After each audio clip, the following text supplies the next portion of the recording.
Everything was ready. The moment God had been waiting for was here at last. God was coming to help his people just as he promised in the beginning. But how would he come? What would he be like? What would he do?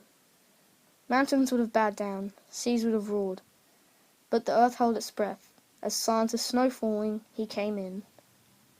And when no one was looking, in the darkness, he came. One morning, this girl was minding her own business, when suddenly, a great warrior of light appeared in her bedroom. When she saw the tall, shining man standing there, Mary was frightened. "You don't need to be scared," Gabriel said. "God is very happy with you." Mary looked around to see if he was talking about someone else. "Mary," Gabriel said, and he laughed with such gladness that Mary's eyes filled with sudden tears.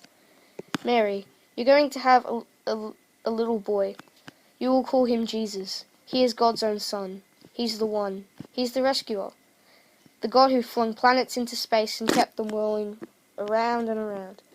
The God who made the universe with just a word. The one who could do anything at all, was making himself small and coming down as a baby." "But it's too wonderful," Mary said, and felt her heart beating hard. "How can it be true?" Is anything too wonderful for God? So Mary trusted God more than what her eyes could see, and she believed. "I am God's servant," she said. "Whatever God says, I shall do." Sure enough, it was just as the angel had said. 9 months later, Mary was almost ready to have her baby. Now Mary and Joseph had to take a trip to Bethlehem, the town King David was from. But when they reached the town, they found out every room was full. Every bed was taken. "Go away," the innkeepers told them. "There isn't a place for you." Where would they stay? Soon Mary's baby would come. They couldn't find anywhere except an old tumble-down stable, so they stayed with the cows, and the donkeys and the horses stayed. And there in the stable, amongst the chickens and the donkeys and the cows, in the quiet of the night, God gave the world his wonderful gift. The baby that would change the world was born, his baby son. Mary and Joseph wrapped him up to keep him warm. They made a soft bed of straw and used the animal's feeding trough as his cradle, and they gazed in wonder at God's great gift, wrapped in swaddling clothes and lying in a manger. Mary and Joseph named him Jesus, which means Emmanuel, also meaning God has come to live with us, because of course he had. That same night, in amongst the other stars, suddenly a bright new star appeared. Of all the stars in the dark vaulted heavens, this one shone clearer. It blazed in the night and made the other stars look pale beside it. God put it where his baby son was born, to be like a spotlight shining on him, lighting up the darkness, showing people the way to him. You see, God was like a new daddy. He couldn't keep the good news to himself. He'd been waiting all these long years for this moment, and now he wanted to tell everyone. That night, some shepherds were out in the open fields, warming themselves by a campfire, when suddenly the sheep ran away. The sheep were frightened by something. The trees began to rustle. What was happening? Then they got up and turned around.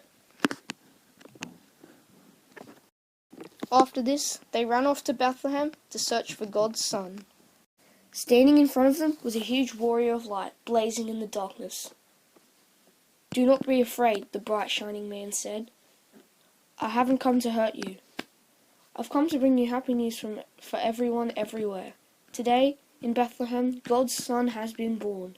You can go see him. He is sleeping in a manger." Behind the angel, they saw a strange cloud, but it wasn't a cloud. It was angels, and they began to joyfully sing. But as soon as they appeared, they vanished. They caught their breath, then quietly got into the stable. They knelt on the dirt floor.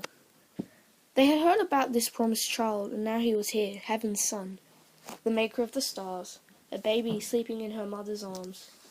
This baby would be like that bright star shining in the night, a light to light up the whole world, chasing away darkness, helping people to see.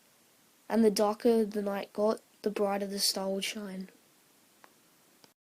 Far away in the east, 3 clever men saw the very same star, the star that God had put in the sky when Jesus was born.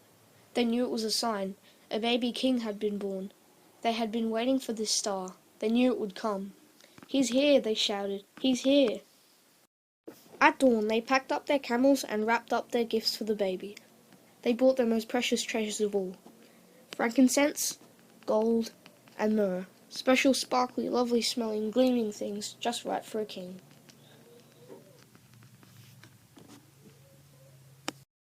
The 3 wise men set off.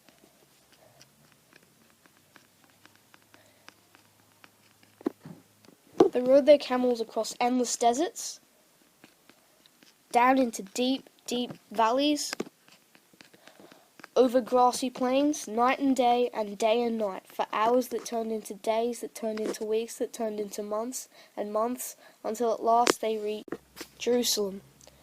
Jerusalem was by far the most important city for miles around, and as anyone can tell you, that's where a palace would be, and kings were born in palaces. So that's where they went, but they were in for a surprise. They went to see King Herod. Surely he'd know where this baby was. But he didn't. In fact, he didn't like the sound of a new king. It made him cross. But Herod's advisors told the 3 wise men that what was written in their books, what God had said about the baby. "Go to Bethlehem, that's where you'll find him." Suddenly, the star started heading east. The men followed the star out of the big city into the small part of town, and then out into this even smaller part of town, until eventually they found a stable. Sure enough, in the little stable, there, sitting in the cradle, was the little king. The 3 men knelt before him. They bowed their noble heads to the ground, and gave him their sparkling treasures.